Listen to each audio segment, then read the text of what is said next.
Bom dia, queridos. Irmãos, que alegria e privilégio para nós estarmos aqui esta manhã, poder compartilhar os dons e os talentos que o Senhor tem nos concedido e também a mensagem do Senhor.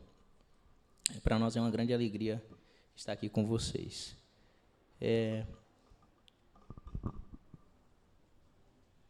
A gente teve a oportunidade de conhecer o pastor Jonatas lá no acampamento, né, como ele falou. Ele trouxe uma mensagem lá num dos dias do acampamento, na verdade 2 dias, e foi assim uma bênção para nós. Então, poder estar aqui esta manhã é uma alegria também, devolver essa visita, digamos assim, né? Irmãos, eu gostaria de começar a mensagem de hoje com uma pergunta que eu acredito que nos persegue. Quem sou eu? Quem sou eu? Essa pergunta perpassa toda a nossa vida, né? Ela floresce mais na idade dessa molecada que estava aqui cantando, de jovens e adolescentes, mas ela está presente em toda a nossa vida. Nós, constantemente, nos fazemos essa pergunta: quem sou eu? Quem sou eu? E ainda mais porque nós vivemos na era da performance, na qual nós estamos preocupados com aquilo que expressamos diante das pessoas. Estamos preocupados na opinião e naquilo que as pessoas acham sobre o que eu faço, o que eu penso e as minhas ações. No entanto, nós vivemos também na era do vazio. Nós nos agarramos a coisas, pessoas, popularidades, status. No entanto, o vazio continua lá. Como nós acabamos de cantar, tantas coisas passam pelas nossas vidas, amigos, pessoas, bens. Mas qual é o sentido de tudo isso?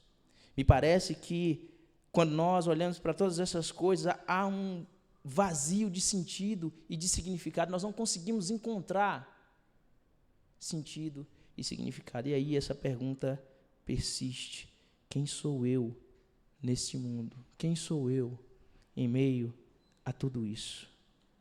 Quem sou eu? Quem é você? Quem somos nós? Nós estamos também preocupados com os rótulos que as pessoas colocam sobre nós. Na verdade, nós também gostamos de colocar rótulos sobre as pessoas. É muito comum aqui, principalmente no ambiente escolar, a gente dizer: aquele faz parte do grupo dos nerds. Aquele é um nerd. Aquela faz parte do grupo das patricinhas. E de contrapartida, as pessoas colocam rótulos sobre nós também. Nós gostamos de colocar rótulos sobre as pessoas. E a minha pergunta aqui é: quais foram os rótulos que colocaram sobre você? Quais foram os rótulos que colocaram sobre você? E tudo isso por quê? Porque todos nós buscamos por aprovação. Essa talvez é a palavra do momento. Nós buscamos ser aprovados. Aprovado pelos outros. Como eu disse, a gente está constantemente preocupados com aquilo que as pessoas pensam e falam sobre nós. Não à toa, nessa era digital, nós vivemos um boom de pessoas ansiosas, de pessoas extremamente preocupadas. Por quê? Porque as pessoas vão às redes sociais em busca de aprovação dos outros, em busca do olhar, em busca do apreço das outras pessoas. Mas nós não somente buscamos a aprovação do outro, nós buscamos também por autoaprovação, por ser uma pessoa de sucesso. Por ser uma pessoa que talvez você se olhe no espelho e diga: eu sou bem-sucedido naquilo que eu faço. Nós buscamos também por essa autoaprovação. Mas aí, queridos, a pergunta para nós é: quem define quem nós somos?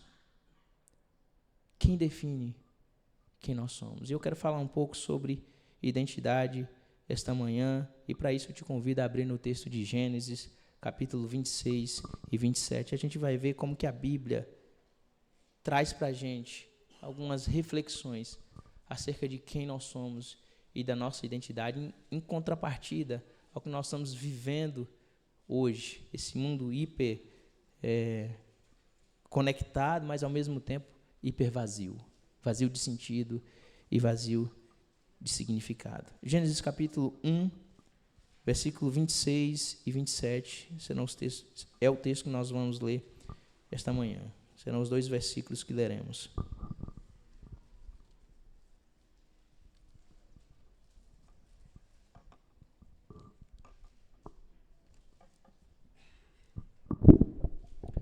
O texto da palavra de Deus nos diz assim: Também disse Deus, façamos o homem à nossa imagem, conforme a nossa semelhança. Tenha ele domínio sobre os peixes do mar, sobre as aves dos céus, sobre os animais domésticos, sobre toda a terra e sobre todos os répteis que rastejam pela terra. Criou Deus, pois o homem à sua imagem. A imagem de Deus o criou, homem e mulher os criou. Esse é o texto, palavra do Senhor. Possa Deus nos abençoar esta manhã com a sua palavra. Irmãos, esse é o livro de Gênesis, primeiro livro das Escrituras. E nesse livro, o autor foca aqui na criatividade de Deus, como ele trouxe tudo à existência, como Deus fez todas as coisas, trouxe à existência do nada. Aquilo que não existia passou a existir pelo poder da palavra de Deus. E o autor de Gênesis, ele foca nessa obra criativa de Deus. E nos primeiros 11 capítulos do livro de Gênesis, nós temos a descrição das origens e do desenvolvimento da raça humana. Nós temos a descrição de como surgiu os seres humanos e também o seu desenvolvimento ao longo da história, nesses primeiros 11 capítulos. Depois dos capítulos 12 ao capítulo 50, o autor vai focar na escolha de Deus de uma família e como Deus escolheu um homem e dele faria uma nação. Nós temos textos antigos, ou em praticamente todas as culturas, a narrativa da origem dos seres humanos. É comum a gente encontrar textos antigos que falam sobre a origem dos seres humanos. No entanto, esses textos mostram para nós que a criação do homem foi algo incidental. Ou a criação do homem foi algo acidental, foi algo sem propósito. Alguma coisa que aconteceu que às vezes é olhada até negativamente. O homem surgiu. Ou às vezes foi uma vingança de algum Deus que criou os seres humanos de maneira errada e de maneira equivocada. Mas não é essa a visão que as Escrituras nos traz sobre a criação do homem. A visão que as Escrituras nos traz sobre a criação, sobre a origem do homem, é que um Deus intencional resolveu criar os seres humanos. Não à toa, queridos, os seres humanos estão no 6º dia da criação. Quando a gente lê cuidadosamente essa primeira narrativa, que é a narrativa da criação de todas as coisas, Deus vai criando um ambiente perfeito para a vida humana. E no 6º dia, Ele coroa a sua criação com os seres humanos. Então, a criação do homem, quem nós somos, não é algo acidental, mas Deus resolveu criar-nos. Cada um de nós que aqui está sentado é uma criação intencional de Deus. Você, eu, nós não somos um acidente. Nós não nascemos por acaso. E o propósito da nossa existência, irmãos, começa aí. Mas o que esse texto de Gênesis nos mostra acerca da nossa identidade? Em primeiro lugar, esse texto nos mostra que nós não somos iguais às outras criaturas. Nós somos criados de maneira diferente. Quando você olha para essa descrição de Deus criando todas as coisas, Deus cria todas as coisas pelo poder da sua palavra, e Deus disse, haja luz, e a luz houve. Deus vai dizendo, e as coisas vão sendo criadas, mas quando chega na descrição do homem, Deus não disse, haja o homem, então o homem passa a existir. E quando nós olhamos para o capítulo 2, que é uma espécie de zoom na criação, sobretudo na criação do homem, nós encontramos a seguinte descrição de que Deus formou o homem do pó da terra. E a formação, esse verbo formar, dá a ideia de que Deus fez o processo artesanalmente. Deus, com as suas próprias mãos, criou o homem de forma artesanal.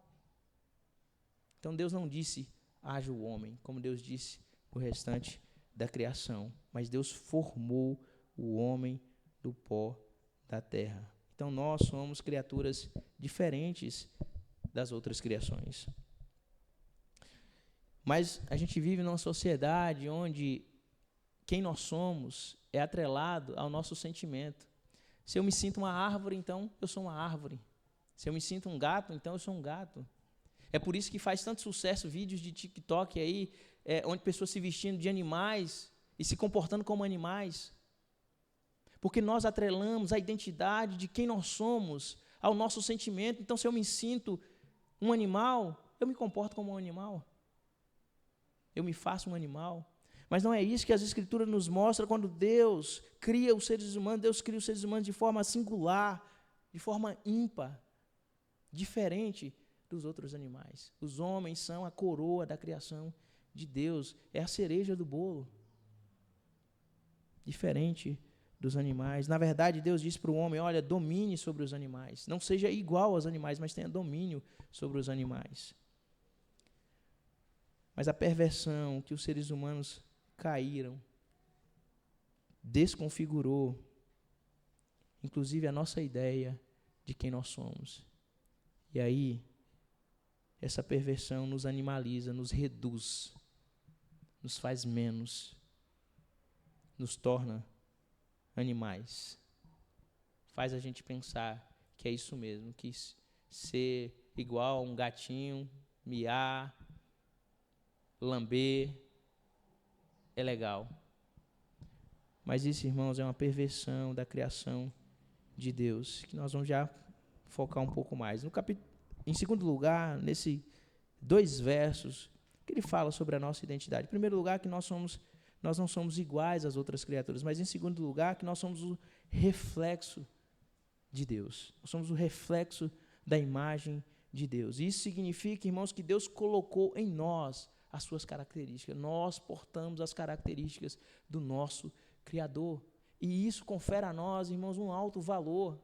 Você não é qualquer pessoa, você não é qualquer um, você é alguém que porta as características de Deus. Pense na complexidade dessa imagem, irmãos. Nós somos os portadores das características de Deus. Nós somos a imagem e o reflexo de Deus. Isso também significa que devemos imitá-lo. Assim como Deus domina o universo, Deus diz para o homem também, domine sobre os animais. Domínio e governo é uma característica de Deus.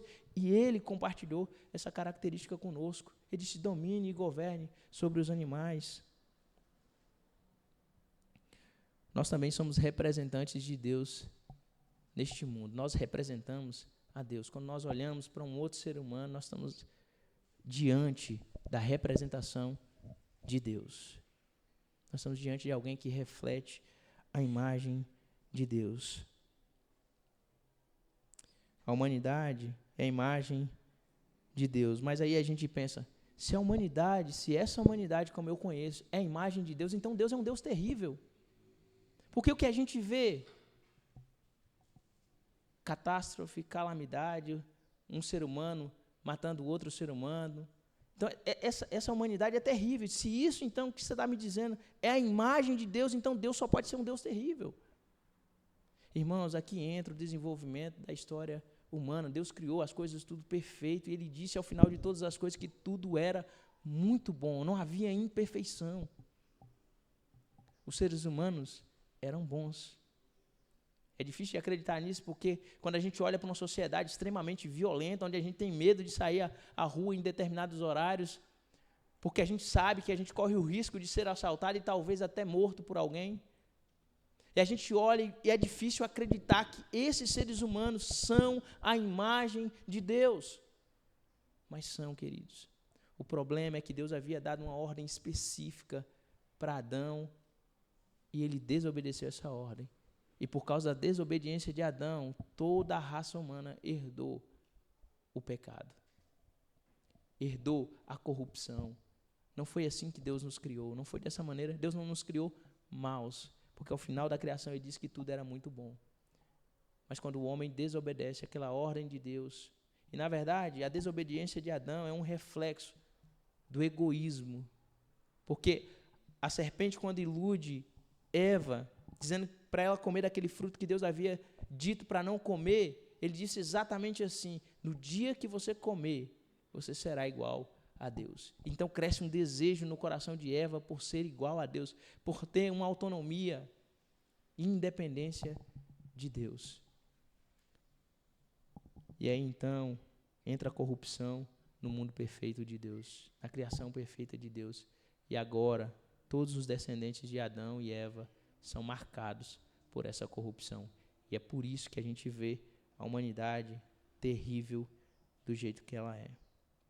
Mas o que esse texto de Gênesis fala sobre identidade? Em primeiro lugar, ele nos mostra que nós não somos iguais às outras criaturas.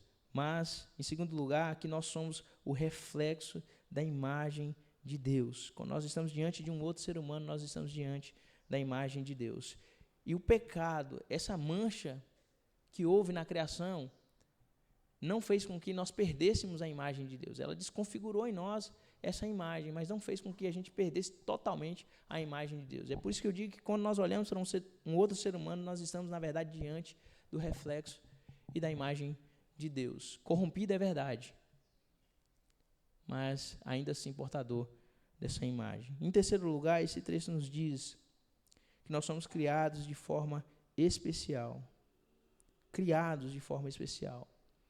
Não autogerados. Como alguns pensam que a humanidade existe desde sempre e para sempre, não houve criação. Mas o texto de Gênesis é bem claro ao nos dizer que Deus criou os seres humanos. Nós temos uma origem. Nós viemos de algum lugar, e esse lugar das mãos de Deus. Nós somos criaturas de Deus. Nós não somos autogerados. E aí, irmãos, eu não consigo acreditar como existem pessoas que têm coragem de atear fogo em outro ser humano, como a gente já viu em reportagens, pessoas em situação de rua, onde chega alguém sem nenhum escrúpulo, coloca fogo nesse ser humano. Mas também a gente olha para isso e diz assim, meu Deus, isso é o ápice da maldade humana. Mas, irmãos, eu não consigo acreditar como nós também não temos coragem de olhar para um outro ser humano igual a nós e reflexo da imagem de Deus e não consegue liberar perdão quando alguém nos machuca. Eu não consigo acreditar que nós não conseguimos amar a pessoa que está do nosso lado, porque essa pessoa é imagem e semelhança de Deus. A gente olha para essas coisas maiores e pensa assim, que terrível é os seres humanos, mas quando a gente olha para nós mesmos, a gente tem dificuldade em coisas que são simples, que são básicas, como o perdão, como o amor, como olhar para o outro e respeitá-lo como a imagem e semelhança de Deus. E o texto está nos dizendo claramente que a humanidade ela é digna, os seres humanos é digno, não por eles mesmos, mas porque ele é portador dessa imagem de Deus. Então, o que esse texto nos ensina, irmãos? Nos ensina que a nossa identidade não está atrelada ao nosso sentimento, mas está atrelada a alguém, ao nosso Criador. É Ele quem dá sentido à nossa vida. Como a gente cantou aqui, por mais que nós busquemos em coisas, por mais que nós busquemos em pessoas, nós vamos continuar sentindo esse vazio. Sabe por quê? Porque esse vazio só pode ser preenchido pelo nosso Criador, quando nós olharmos para o nosso Criador e encontrarmos nele sentido e significado. Mas como eu disse para vocês, houve essa mancha na criação de Deus. Mas Deus resolveu o problema da humanidade. E Deus resolveu o problema da humanidade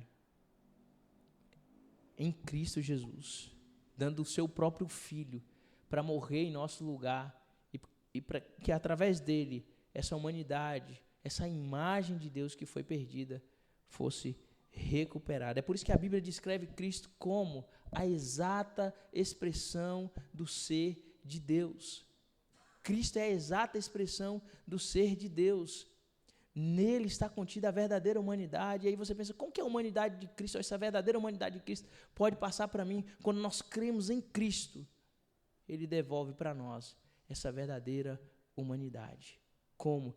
Pagando o preço que eu e você deveria pagar. Porque Deus disse, no dia que vocês comerem do fruto da árvore que eu proibi, vocês morrerão. E Deus estava dizendo ali de uma morte, de uma separação de Deus. E quando o ser humano está longe de Deus, a sua vida vira sem sentido e sem significado. E aí Deus então envia o seu Filho para que nós nos aproximemos, para que Ele abra o novo e vivo caminho e tenhamos de volta sentido e significado e propósito para a nossa existência. Então, querido, nós não viemos do nada e nós não estamos indo para o nada. Nós viemos de um Criador que nos amou tanto e tem nos amado tanto, que deu o seu Filho para resgatar essa humanidade que nós perdemos, para resgatar essa imagem que está desconfigurada em nós. E aí, quem nós somos diante de Deus? Quem nós somos diante de Deus? Essa é a pergunta que nós devemos fazer.